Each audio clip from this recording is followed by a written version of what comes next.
نستعينه ونستغفره ونعوذ بالله من شرور أنفسنا وسيئات أعمالنا من يهده الله فلا مضل له ومن يضلله فلا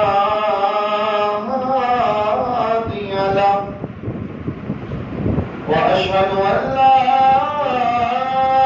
إله إلا الله وحده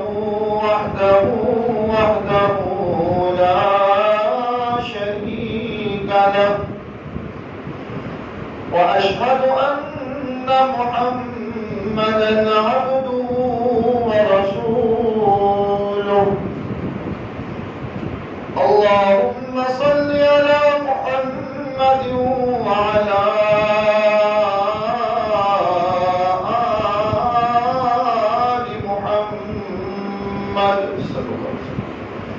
كما صليت على إبراهيم وعلى آل إبراهيم إنك حميد مجيد اللهم بارك على محمد وعلى آل محمد كما باركت على إبراهيم وعلى آل إبراهيم إنك حميد مجيد أما بعد فإن خير الحديث كتاب الله وخير الهدي هدي محمد صلى الله عليه وسلم وشر الأمور محدثاتها وكل محدثة بدعة وكل بدعة ضلالة وكل ضلالة في النار رب اشرح لي صدري ويسر لي أمري واحلل عقدة من لساني يفقهوا قولي رب زدني علما رب زدني علما رب زدنا علما أعوذ بالله من الشيطان الرجيم بسم الله الرحمن الرحيم إن الشيطان ينزغ بينهم صدق الله مولانا العظيم حمد و ثنا تعریف تمجید تقدیس اللہ رب العزت کے لیے جو کائنات کا پالنے والا ہے خالق ہے مالک ہے رازق ہے داتا ہے گنج بخش ہے لجپال ہے غریب نواز ہے غوث اعظم ہے علی کل شیء قدیر ہے درود و سلام آقا دو جہاں امام الانبیاء خطیب الانبیاء امام اعظم پیر اعظم رہبر اعظم مرشد اعظم امام کائنات نبی التوبہ نبی الرحمہ بشیر نذیر سراج منیر صلی اللہ علیہ وسلم کی ذات اقدس پر ہوں باری تعالیٰ سے دعا ہے کہ اللہ تعالیٰ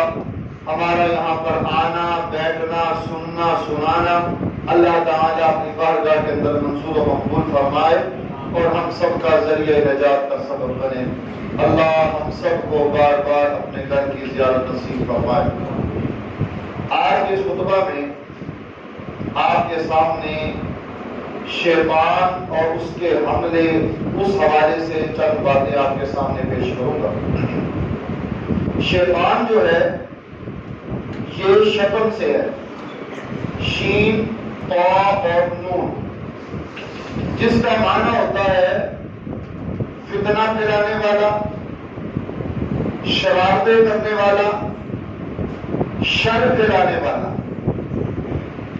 یہ شیطان کا کام ہے اور یہ بذات خود کوئی چیز نہیں ہے.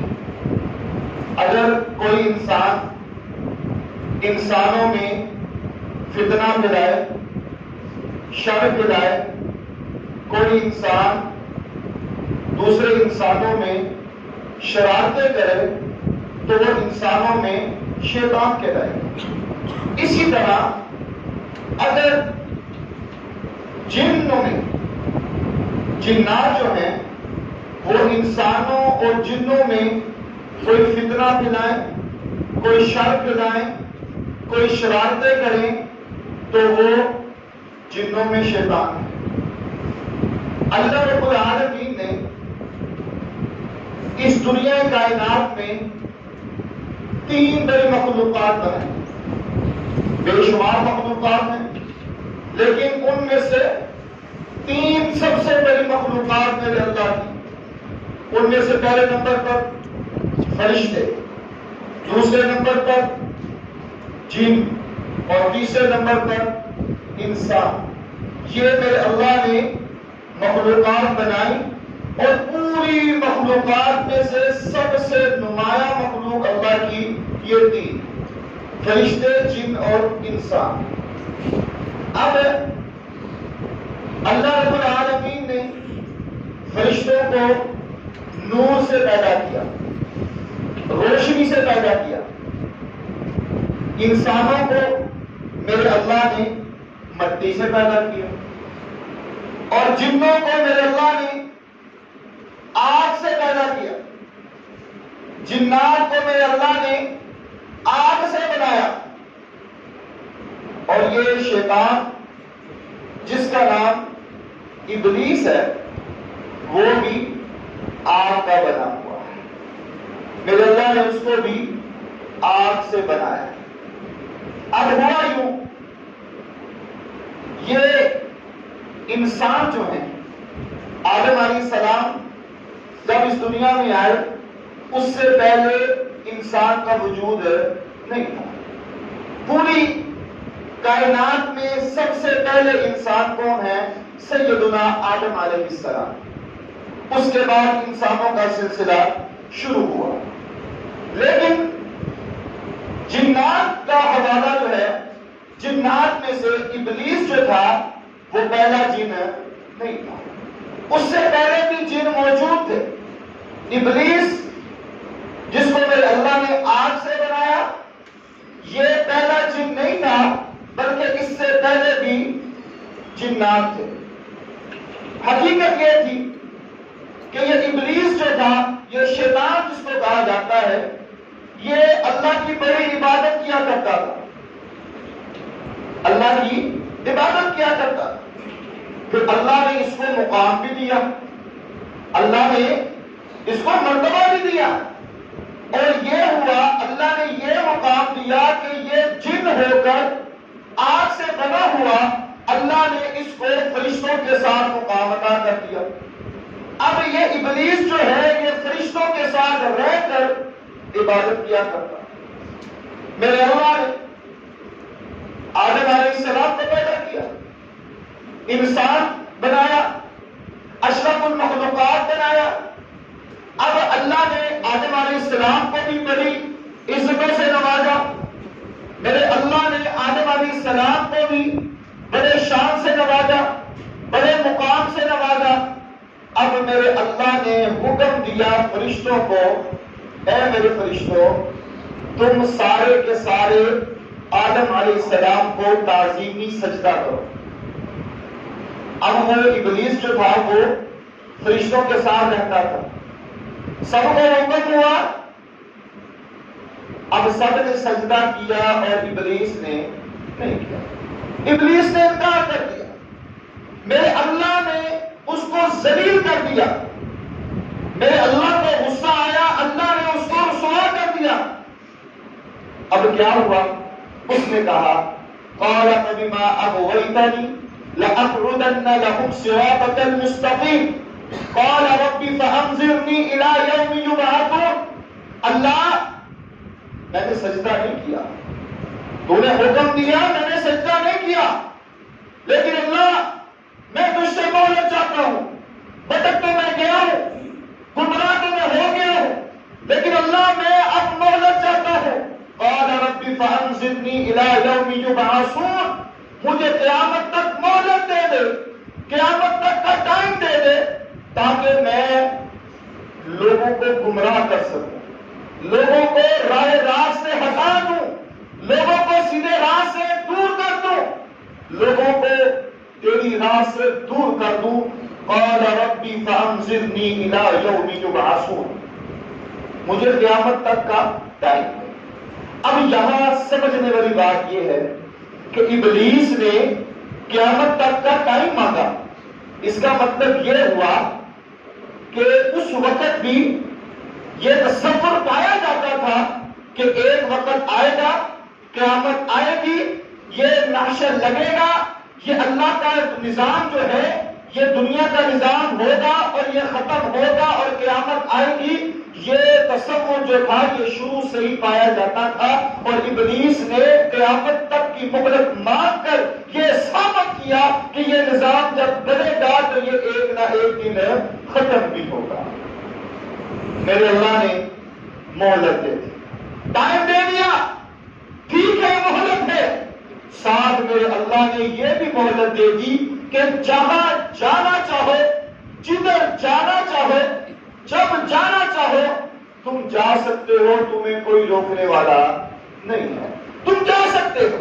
اس کے ساتھ ساتھ میرے اللہ نے شیطان کو یہ بھی مہلت دی کہ وہ ہمیں دیکھ سکتا ہے۔ شیطان اور اس کی جو ٹیم ہے وہ ہمیں دیکھ سکتی ہے۔ اِنَّهُ يَرَاكُمْ هُوَ وَقَبِيلُهُ مِنْ حَيْثُ لَا تَرَوْنَهُمْ، وہ شیطان اور جنات ہمیں دیکھ رہے ہیں، دیکھ سکتے ہیں، لیکن ہم ان کو دیکھ سکتے نہیں، دیکھ سکتے۔ یہ اللہ نے ان کو مہلت دی ہے۔ اس کے بعد میرے اللہ نے ہر انسان کے ساتھ ایک فرشتہ مقرر کیا ہے اور ایک جن مقرر کیا ہے۔ ہر انسان کے ساتھ اللہ نے فرشتے مقرر کیے ہماری حفاظت کے لیے، اللہ نے فرشتوں کو مقرر کیا ہے ہمارے اعمال کو لکھنے کے لیے۔ ایک فرشتہ ہماری نیکیوں کو لکھتا ہے، ایک فرشتہ ہماری برائیوں کو لکھتا ہے، یہ فرشتے تو الگ ہیں۔ اس کے علاوہ میرے اللہ نے ہر انسان کے ساتھ ایک فرشتہ مقرر کیا ہے اور ایک جن مقرر کیا ہے۔ اب وہ فرشتہ کیا کرتا ہے؟ وہ فرشتہ انسان کو نیکی کی طرف توجہ دلاتا ہے، نیکی کا شعور پیدا کرتا ہے۔ وہ فرشتہ جو ہے جب نماز کا ٹائم ہو تو اس کو احساس دلاتا ہے، جب روزے آئے تو اس کو نیکی کا احساس دلاتا ہے۔ کوئی بیوہ، کوئی یتیم، کوئی مسکین، کوئی محتاج، کوئی مانگنے والا مدد کے لیے آئے تو وہ فرشتہ احساس دلاتا ہے کہ اللہ کے بندے اللہ کے دیے ہوئے مال میں سے خرچ کر۔ اور وہ جن جو ہے وہ انسان کو برائی کی طرف لگاتا ہے، برائی کی طرف بلاتا ہے، برائی کی دعوت دیتا ہے، نیک کاموں میں اس کا دل نہیں لگاتا ہے، اس کو برائی کی طرف اس کی توجہ دلاتا ہے۔ ہمارے ہاں یہ مشہور ہے کہ ہر انسان کے ساتھ ایک اس کا ہمزاد ہوتا ہے۔ وہ ہمزاد کون سا ہے؟ وہ جن ہوتا ہے۔ وہ اللہ نے ہر انسان کے ساتھ ایک فرشتہ اور ایک جن مقرر کیا ہے۔ فرشتہ نیکی کی طرف ترغیب دلاتا ہے اور جن جو ہے وہ برائی کی طرف آمادہ کرواتا ہے۔ اب ان کا سرغنہ کون ہے؟ ابلیس۔ ان کا سردار کون ہے؟ ابلیس۔ اب اس کی ایک جماعت ہے، اس کا ایک لشکر ہے۔ رسول اللہ صلی اللہ علیہ وسلم کی حدیث ہے کہ یہ ابلیس جو ہے اس نے اپنا تخت جو ہے وہ پانی کے اوپر لگایا ہوا ہے، پانی کے اوپر اس کا تخت ہے، اور وہاں باقی اس کے چیلے جو ہیں جنات کی شکل میں جو اس کی پیروی کرتے ہیں، جو اس کی باتوں کو مانتے ہیں۔ یہ بات بھی ذہن میں رکھیں کہ جنات میں سے اچھے جن بھی ہیں، نیک جن بھی ہیں اور برے جن بھی ہیں۔ نیک جن کون سے ہیں؟ جو شیطان کی باتوں کو نہیں مانتے، جو شیطان کی پیروی نہیں کرتے، وہ نیک جن ہیں۔ اور جو برے جن ہیں وہ شیطان کی پیروی کرتے ہیں، شیطان کی باتوں کو مانتے ہیں اور لوگوں کو گمراہ کرنے کی ہر ممکن کوشش کرتے ہیں۔ پانی کے اوپر تخت لگتا ہے، اب شیطان جو ہے وہ ڈیوٹیاں لگاتا ہے، لوگوں جنات کی ڈیوٹیاں لگاتا ہے۔ حدیث کے الفاظ ہیں صبح شام جنات لشکروں کی صورت میں روانہ کرتا ہے، لشکروں کی صورت میں جنات جو ہے وہ روانہ ہوتے ہیں لوگوں کو گمراہ کرنے کے لیے، لوگوں کو راہ راست پہ بھٹکانے کے لیے۔ اس کا مشن کیا ہے، اس کا ہدف کیا ہے، شیطان کیا چاہتا ہے؟ شیطان صرف ایک بھی بات چاہتا ہے کہ من اصحاب السعیر انما يدعو حزبه ليكونوا من اصحاب السعیر۔ یہ سارا کچھ جو کام شیطان کر رہا ہے اس کی صرف ایک ہی وجہ ہے، وہ یہ ہے کہ ساری دنیا جو مخلوق ہے وہ ساری کی ساری جہنم میں چلی جائے۔ انما يدعو حزبه ليكونوا من اصحاب السعیر، تاکہ وہ لوگوں کو گمراہ کر سکے۔ اس کا ہدف یہ ہے، اس کا ٹارگٹ یہ ہے۔ اب وہ کیا کہتا ہے قرآن میں؟ کیا ہے؟ قال ربی بما اغویتنی لأقعدن لهم صراطک المستقیم۔ اس نے سب سے پہلا جھوٹ باندھا، وہ کیا ہے؟ لأغوین۔ قال ربی بما اغویتنی، وہ کہتا ہے کہ اللہ تو نے مجھے گمراہ کیا ہے۔ شیطان کیا کہتا ہے؟ اللہ تو نے مجھے گمراہ کیا ہے۔ حالانکہ اللہ کسی کو گمراہ کرتا نہیں ہے، اللہ کسی کو راہ راست سے بھٹکاتا نہیں ہے، وہ تو لوگوں کی دعا کو سننے والا ہے، لوگوں کی پکار کو سننے والا ہے، لوگوں کو سیدھے راستے پر چلانے والا ہے، وہ کسی کو گمراہ کرتا نہیں۔ اب جب شیطان گمراہ ہو گیا، اب اس نے کیا کہا؟ ثم لآتینہم من بین ایدیہم ومن خلفہم وعن ایمانہم وعن شمائلہم ولا تجد اکثرہم شاکرین۔ اے اللہ تو مجھے مہلت دے دے، میں آگے سے حملہ کروں گا، میں پیچھے سے حملہ کروں گا، میں دائیں سے حملہ کروں گا، میں بائیں سے حملہ کروں گا۔ اب یہاں پر بھی نقطہ سمجھنے کا، شیطان نے 4 چیزوں کا یہاں پر ذکر کیا ہے۔ اللہ سے کہا ہے کہ میں آگے سے حملہ کروں گا، پیچھے سے حملہ کروں گا، دائیں سے حملہ کروں گا، بائیں سے حملہ کروں گا۔ جلدیں کتنی ہوتی ہیں؟ 6، آگے پیچھے، دائیں اور بائیں، اوپر اور نیچے، یہ ٹوٹل کتنی ہے؟ 6 ہے۔ لیکن شیطان نے یہاں پر 4 کا ذکر کیا ہے، کیوں؟ کیا وجہ ہے؟ اس کی وجہ یہ ہے آگے سے حملہ تو کر سکتا ہے، پیچھے سے حملہ تو کر سکتا ہے، دائیں سے حملہ تو کر سکتا ہے، بائیں سے حملہ کر سکتا ہے، اس نے اوپر سے ذکر نہیں کیا، نیچے سے ذکر نہیں کیا۔ کیا وجہ ہے؟ اس کی وجہ یہ ایک بیان کی جاتی ہے کہ اوپر سے اللہ کی رحمت برستی ہے، اوپر سے اللہ کی رحمت کا نزول ہوتا ہے، لہذا شیطان اوپر سے حملہ کر سکتا نہیں کر سکتا۔ اور نیچے سے اس نے کیوں نہیں بات کی؟ نیچے سے کیوں نہیں حملہ کر سکتا؟ وہ اس وجہ سے کیونکہ شیطان متکبر ہے، تکبر کرنے والا ہے۔ اگر وہ اللہ کی بات مان لیتا، آدم علیہ السلام کو سجدہ کر لیتا تو پھر بات ہی ختم تھی۔ جب متکبر ہوا پھر وہ نیچے سے حملہ کرے گا نہیں، کیونکہ وہ متکبر ہے۔ عبداللہ ابن عباس رضی اللہ تعالی عنہما بیان فرماتے ہیں اس آیت کی تفسیر میں کہ ثم لآتینہم من بین ایدیہم ومن خلفہم وعن ایمانہم وعن شمائلہم ولا تجد اکثرہم شاکرین، کہ شیطان نے جو کہا ہے نا کہ آگے سے حملہ کرے گا، پیچھے سے حملہ کرے گا، دائیں سے حملہ کرے گا، بائیں سے حملہ کرے گا، اس سے مراد یہ ہے جب شیطان نے کہا نا کہ میں آگے سے حملہ کروں گا تو پھر شیطان جو ہے وہ لوگوں میں آخرت کے حوالے سے وسوسے ڈالے گا، آخرت کا انکار لوگ کریں گے، آخرت کو نہیں مانیں گے کہ بس یہ دنیا دنیا دنیا ہے، آخرت کا کوئی وجود نہیں ہے، جتنی زندگی گزارنی ہے گزار لو، ختم۔ شیطان لوگوں میں یہ وسوسے ڈالے گا۔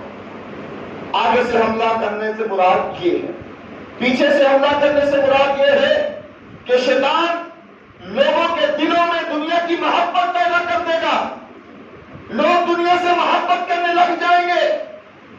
اور عبداللہ ابن عباس رضی اللہ تعالی عنہما فرماتے ہیں کہ دائیں سے حملہ کرنے سے مراد شیطان کا یہ ہے کہ وہ شیطان لوگوں کو نیکی کرنے سے روکے گا، کہ لوگ کسی طرح کسی انداز سے نیکی کرنے سے باز آئے، اور بائیں طرف سے حملہ کرنے سے مراد شیطان کا یہ ہے، عبداللہ ابن عباس رضی اللہ تعالی عنہما جو فرماتے ہیں وہ یہ ہے کہ وہ شیطان کا مقصد یہ ہوگا بائیں طرف سے حملہ کرنے کا کہ لوگ برائی کریں، برائی کی طرف آمادہ ہو، اللہ کی نافرمانی والے کام کرے، اللہ کی ناراضگی کرنے والا کام کرے۔ پھر کیا ہوگا؟ اب شیطان نے قسم کھائی، قال فبعزتک لأغوینہم اجمعین، شیطان نے قسم کھائی، حملہ کرنے کے بعد، یہ ساری باتیں کرنے کے بعد قسم کھا رہا ہے، فبعزتک لأغوینہم اجمعین، ایک قسم کھائی کہ اللہ میں ساری مخلوق کو ضرور گمراہ کروں گا۔ میرے اللہ نے اس کے جواب میں 4 قسمیں کھائی، شیطان نے ایک کھائی، میرے رب نے 4 کھائی۔ وعزتی وجلالی وکبریائی وارتفاع مکانی، مجھے میری عزت کی قسم، مجھے میرے جلال کی قسم، مجھے میری بلند شان کی قسم، مجھے میرے بلند مقام کی قسم، اگر انسان مجھ سے ایک مرتبہ معافی مانگے گا میں اس کو معاف کر دوں گا۔ شیطان جتنا مرضی زور لگا لے، جتنی مرضی کوششیں کر لے، ایک قسم کھا کر اس نے اللہ سے کہا کہ اللہ میں لوگوں کو گمراہ کروں گا، میرے اللہ نے اس کے بدلے میں 4 قسمیں کھا کر کہا شیطان سن لے، میرا بندہ بھٹکا ہوا بندہ، مجھ سے دور ہوا بندہ، اگر وہ ایک مرتبہ مجھ سے معافی مانگ لے گا میں اس کو معاف کر دوں گا۔ اب شیطان انسان کی زندگیوں پر حملے کرتا ہے، شیطان جو ہے وہ طرح طرح کے حملے کرتا ہے۔ آج کی اس نشست میں 6 باتیں میں آپ کے سامنے بیان کرنا چاہتا ہوں جو ہم نے دیکھنا ہے، کہیں ہم اس میں ملوث ہو نہیں، کہیں شیطان ان چیزوں کے ساتھ ہمارے اوپر وار تو نہیں کر رہا، کہیں شیطان ان 6 چیزوں کے ساتھ ہمارے اوپر حملہ تو نہیں کر رہا، اگر کر رہا ہے تو خدا را اللہ سے معافی مانگیے، اور اگر نہیں تو اللہ کا شکر ادا کیجیے۔ پہلے نمبر پر شیطان کا حملہ یہ ہوتا ہے کہ شیطان کفر و شرک کو لوگوں کو مبتلا کر دیتا ہے، کفر و شرک میں لوگوں کو مبتلا کر دیتا ہے۔ اب ہم مسلمان ہیں الحمدللہ، کوئی بھی نہیں مانے گا کہ میں کفر کرتا ہوں، کوئی بھی نہیں مانے گا کہ میں شرک کرتا ہوں، نہیں کوئی مانے گا۔ اب شیطان کا کام کیا ہے؟ شیطان کفر و شرک کو ایسا خوبصورت مزین کر کے پیش کرے گا کہ وہ انسان اس کو فوراً قبول کر لیتا ہے۔ کلمہ گو مسلمان بحیثیت مسلمان کوئی کفر نہیں کرتا، کوئی شرک نہیں کرتا، ہر انسان اس کا انکار کرتا ہے، لیکن شیطان اس کفر اور شرک کو ایسا مزین کرتا ہے کہ انسان اس کو قبول کرتا ہے اور مان لیتا ہے۔ قرآن مجید سیدنا سلیمان علیہ السلام، اللہ نے ان کو بڑی سلطنت دی، بڑی بادشاہت دی، بڑی حکمرانی دی۔ ایک دفعہ وہ اپنی سلطنت میں بیٹھے ہوئے اور حاضری لگا رہے تھے، وَتَفَقَّدَ الطَّيْرُ فَقَالَ مَا لِيَ لَا أَرَى الْهُدْهُدَ، ہدہد غائب تھا، بعد میں حاضر ہوا، سلیمان علیہ السلام کے دربار پر آیا تو کیا کہتا ہے؟ إِنِّي وَجَدتُّ امْرَأَةً تَمْلِكُهُمْ وَأُوتِيَتْ مِنْ كُلِّ شَيْءٍ وَلَهَا عَرْشٌ عَظِيمٌ۔ سلیمان علیہ السلام، میں ملک سبا سے آیا ہوں، ایسی جگہ سے آیا ہوں جہاں ملکہ بلقیس جو ہے وہ حکمرانی کر رہی ہے، وہاں کی بادشاہ جو ہے وہ عورت ہے جس کا نام بلقیس ہے، اور اللہ نے ان کو ہر نعمت سے نوازا ہے، ان کے پاس ہر نعمت ہے۔ وَجَدْتُهَا وَقَوْمَهَا يَسْجُدُونَ لِلشَّمْسِ مِن دُونِ اللَّهِ، لیکن افسوس یہ ہے، افسوس کی بات یہ ہے کہ وہ اللہ کو چھوڑ کر سورج کی عبادت کرتے ہیں، وہ رب کو چھوڑ کر سورج کی عبادت کرتے ہیں۔ کیوں؟ وجہ کیا ہے؟ وَزَيَّنَ لَهُمُ الشَّيْطَانُ أَعْمَالَهُمْ، شیطان نے ان کے اس عمل کو ایسا مزین کر کے پیش کر دیا ہے، ایسا خوبصورت بنا کر ان کے سامنے رکھ دیا ہے کہ وہ لوگ اس کی عبادت کرتے ہیں اور اس کو کفر شرک سمجھتے ہیں۔ قرآن مجید 29واں پارہ، میرے رب نے 5 ولیوں کا ذکر کیا ہے۔ سورۃ النور کے اندر 5 اللہ کے نیک ولیوں کا ذکر کیا ہے، ود، سوا، یغوث، یعوق اور نصر۔ یہ 5 ولی بڑے نیک اللہ کے بندے تھے۔ لوگ ان کے پاس آیا کرتے اور ان کے پاس رہ کر اچھا محسوس کرتے، ان کو اچھا لگتا، ان کے ایمان میں تازگی آتی، ان کا ایمان بڑھتا، لوگ ان سے دعائیں کروایا کرتے۔ وہ اللہ کے 5 نیک ولی جو تھے وہ فوت ہو گئے۔ اب شیطان نے کیا کیا؟ شیطان نے اب ان لوگوں میں یہ وسوسہ ڈالا کہ تم ان نیک لوگوں کے پاس آتے تھے، ان سے دعائیں کرواتے تھے، ان کے پاس جب بیٹھتے تھے تو تمہیں اچھا محسوس ہوتا تھا، تمہارا ایمان بڑھتا تھا، تو اب تم ایسے کرو کہ یہ تو چلے گئے دنیا سے، تو تم ان کی نا تشبیہ بنا کر جگہ جگہ پر لگا دو تاکہ تم ان کو دیکھ کر روحانیت حاصل کر سکو، تاکہ تم ان کو دیکھ کر تمہارا ایمان بڑھے۔ اب انہوں نے یہ کام کر دیا، ان نیک لوگوں کی تشبیہ بنا کر جگہ جگہ پر لگا دی اور ان کے پاس کھڑے ہوتے اور اپنے آپ کو اچھا محسوس کرتے اور ان کا ایمان بڑھتا اور وہ برائی سے رکتے بچتے۔ ایک نسل ختم ہوئی، اگلی نسل آئی، اگلی نسل آئی۔ اب شیطان نے ان کے اندر کیا وسوسہ ڈالا؟ وہ دیکھا تمہارے آباء و اجداد ان نیک لوگوں کے پاس کھڑے ہوتے تھے، ان کو ٹائم دیا کرتے تھے، ان سے مانگا کرتے تھے، ان کو انہوں نے اپنا حاجت روا مانا تھا، ان کو انہوں نے اپنا مشکل کشا مانا تھا، لہذا اب تم بھی مانو۔ اب کیا ہوا؟ شیطان نے ایسا مزین کر دیا، ایسا ورگلایا کہ وہ انسان کفر و شرک میں مبتلا ہو گیا اور اس کی زندگی کے نیک اعمال پر پڑ گئے۔ آج ہم نے بھی دیکھنا ہے، ولی اللہ، اولیاء اللہ کے گستاخ ہم نے، جو شخص اللہ کے نیک بندوں کا گستاخ ہے وہ میرے اللہ کا دشمن ہے۔ لیکن انتہا درجے کا غلو کرنا، من گھڑت واقعات کو بیان کرنا اور ایسی کہانیاں لوگوں میں پیش کرنا جو سراسر قرآن و حدیث کے منافی ہو، تو میرے بھائیوں یہ شیطان نے ہمیں ورگلا دیا ہے۔ شیطان نے ایسا مزین کر دیا ہے کہ ہم لوگ کفر و شرک میں مبتلا بھی ہو چکے ہیں اور ہم اس کو کفر و شرک سمجھ بھی نہیں رہے۔ یہ شیطان کا پہلا وار ہے۔ دوسرے نمبر پر شیطان گناہ کو خوبصورت کر کے پیش کرتا ہے۔ شیطان کا دوسرا وار لوگوں پر کیا ہوتا ہے کہ وہ گناہ کو خوبصورت کر کے پیش کرتا ہے۔ کئی ایسے آج گناہ ہو رہے ہیں جن کو ہم گناہ ہی نہیں سمجھتے، نیکیاں سمجھ کر گناہ کر رہے ہیں۔ مثال کے طور پر کوئی فوت ہو جائے تو ہمیں اتفاق ہوتا ہے کہ ہم جنازہ پڑھنے جاتے ہیں، جانا چاہیے۔ جنازہ پڑھتے ہیں، جنازہ کیا ہے؟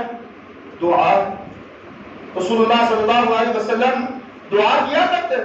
اب ہمارے یہاں کیا ہوتا ہے کہ وہ جنازہ جو ہے وہ تقریباً آدھے منٹ کا یا پونے منٹ کا، اس کے بعد میت کے پاس کھڑے ہو کر ہاتھوں کو اٹھا کر دعا کرنی شروع کر دی جاتی ہے۔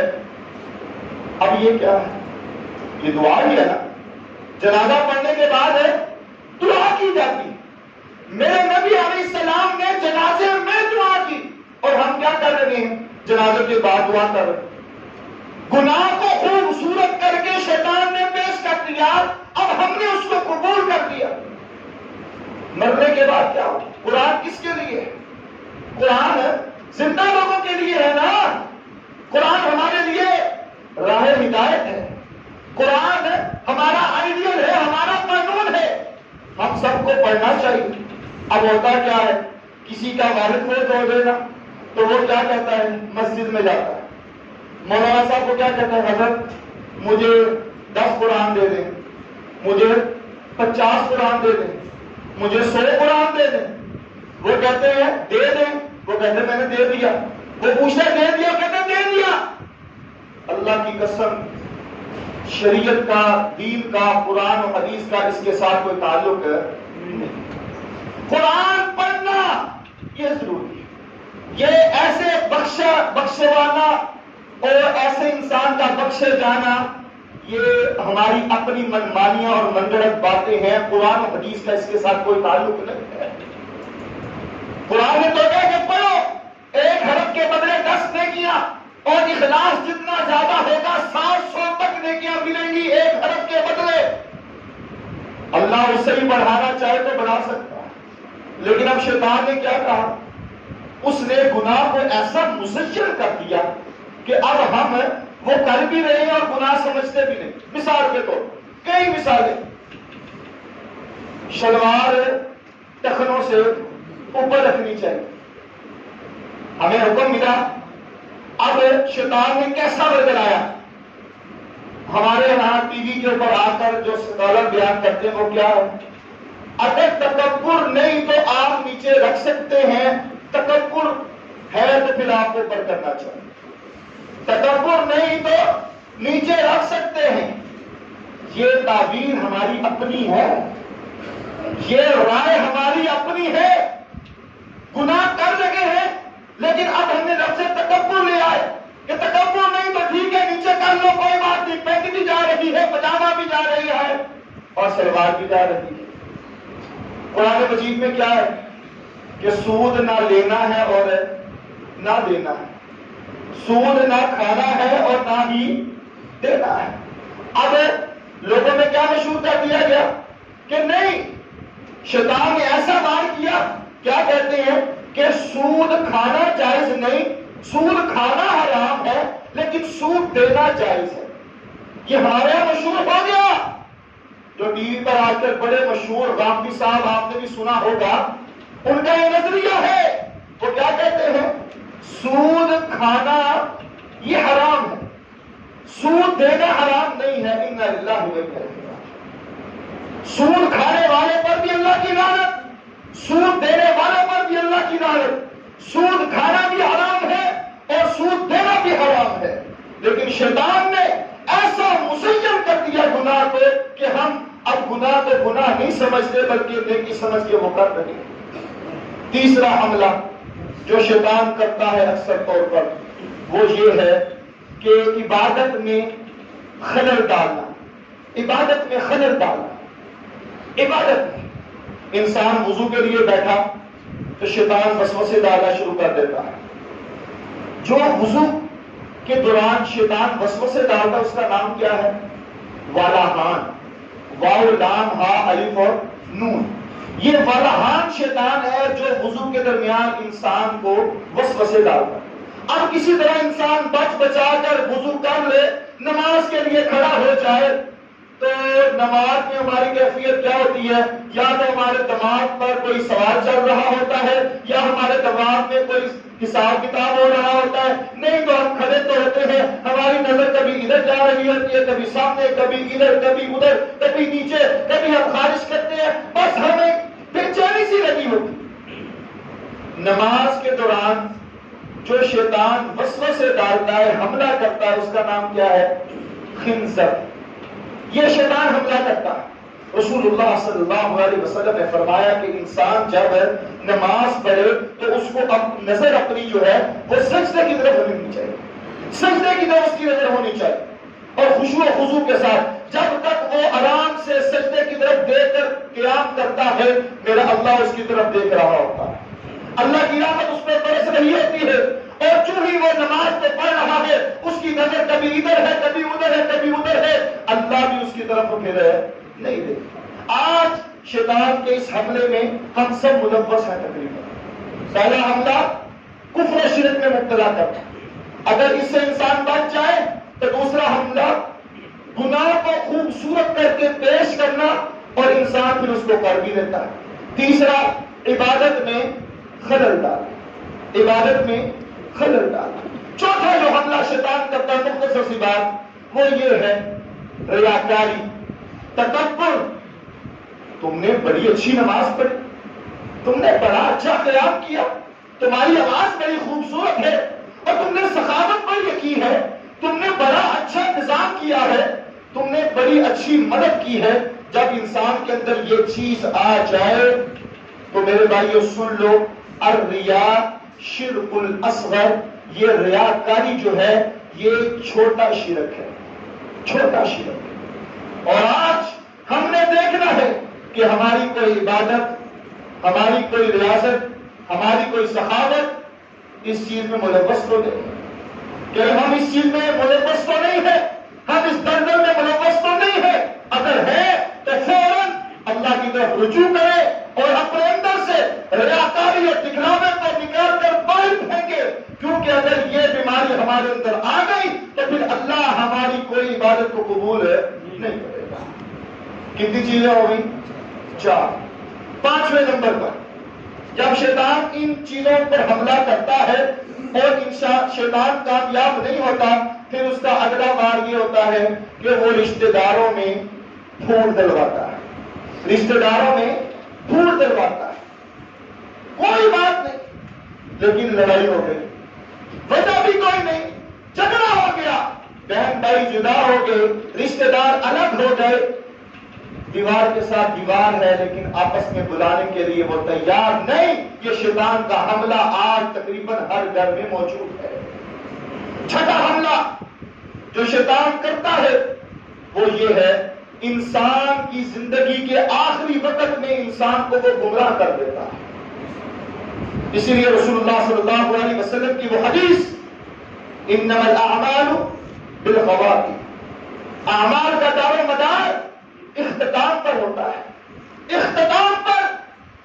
آج اگر اللہ نے ہمیں توفیق دی ہے عبادت کی، آج اگر اللہ نے ہمیں توفیق جیسی نعمت دی ہے، اگر آج اللہ نے ہمیں نماز پڑھنے کی توفیق دی ہے، اگر آج اللہ نے ہمیں سخاوت کرنے کی توفیق دی ہے، تو ہمیں اللہ کا شکر ادا کرنا چاہیے اور ساتھ ساتھ یہ دعا بھی کرنی چاہیے کہ اللہ ہمارا اختتام جو ہے وہ اچھا فرمانا. سیدنا یوسف علیہ السلام بڑی عمدہ دعا کیا کرتے تھے.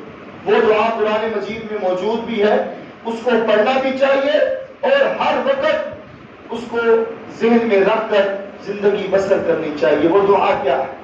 فاطر السماوات والارض انت ولی فی الدنیا والآخرہ توفنی مسلما والحقنی بالصالحین. اے آسمان اور زمین کو بنانے والے اللہ، تو ہی ہمارا ولی ہے. توفنی مسلما، اللہ جب اس دنیا سے جائیں تو ایمان کی حالت میں جائیں. اللہ جب اس دنیا سے جائیں تو مسلمان بن کر جائیں. اللہ جب اس دنیا سے رخصت ہو تو ایمان کی روشنی ہمارے اندر موجود ہو. وَأَلْحِقْنِي بِالصَّالِحِينَ، یہ دعا ہر انسان کو کرنی چاہیے. اور اگر انسان ساری زندگی نیکیاں کرے اور اختتام گمراہ کن ہو جائے تو پھر میرے بھائیوں معاملہ بڑا ہی خراب ہے. وہ بخاری کی روایت ہے نا، رسول اللہ صلی اللہ علیہ وسلم کی حدیث. آگے آپ آگے آگے ہنس رہے ہیں، اِنَّا لِلَّهِ خطبہ ہو رہا ہے اور آپ ہنس رہے ہیں.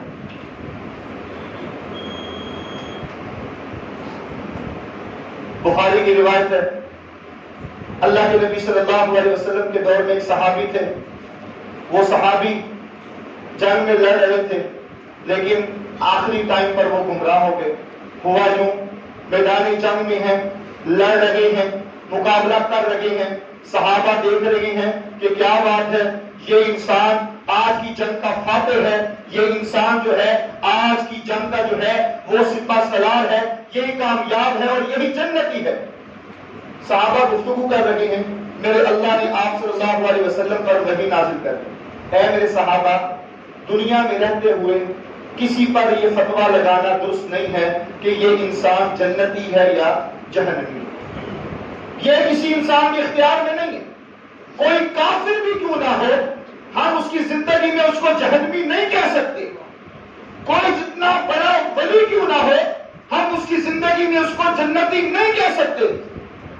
پتہ نہیں آخری مرحلے میں، آخری ٹائم میں اس کے ساتھ کیا معاملہ ہونا ہے. وہ کافر جو دیکھنے میں تو کافر نظر آتا ہے، پتہ نہیں آخری وقت میں وہ کلمہ پڑھ لے اور مسلمان ہو جائے، اس کی نجات ہو جائے اور ہم یہ نظریہ رکھیں کہ یہ جہنمی ہے. ایسی سوچ رکھنا جائز نہیں ہے.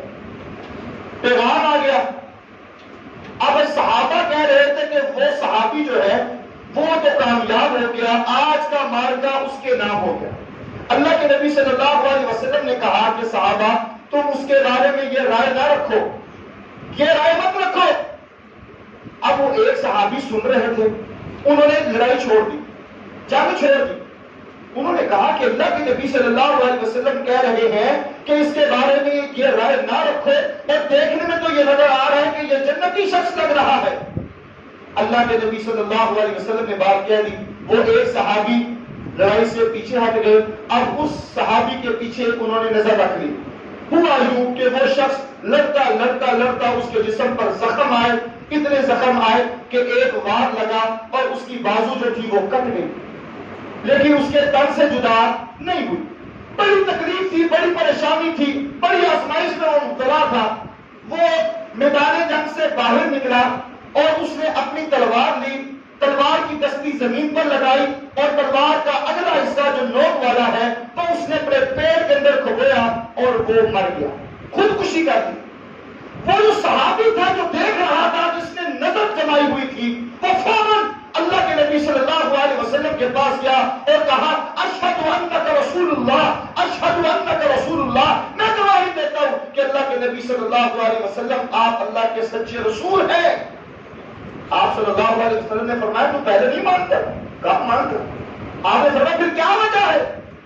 کہنے لگا یا رسول اللہ صلی اللہ علیہ وسلم جب آپ نے کہا تو میں اس کے پیچھے لگ گیا، میں نے وہ دیکھا سارا منظر کہ دیکھنے میں تو وہ جنتی لگ رہا تھا، دیکھنے میں تو بڑے اچھے اعمال کر رہا تھا، ہم سب اس کو جنتی کہہ رہے تھے، لیکن آپ کی زبان کہہ رہی تھی کہ وہ جہنمی ہے، جہنم میں جائے گا۔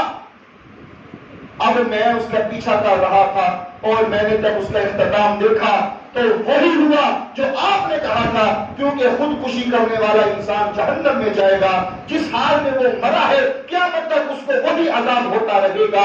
تو شیطان نے اس کی آخرت کیا کی؟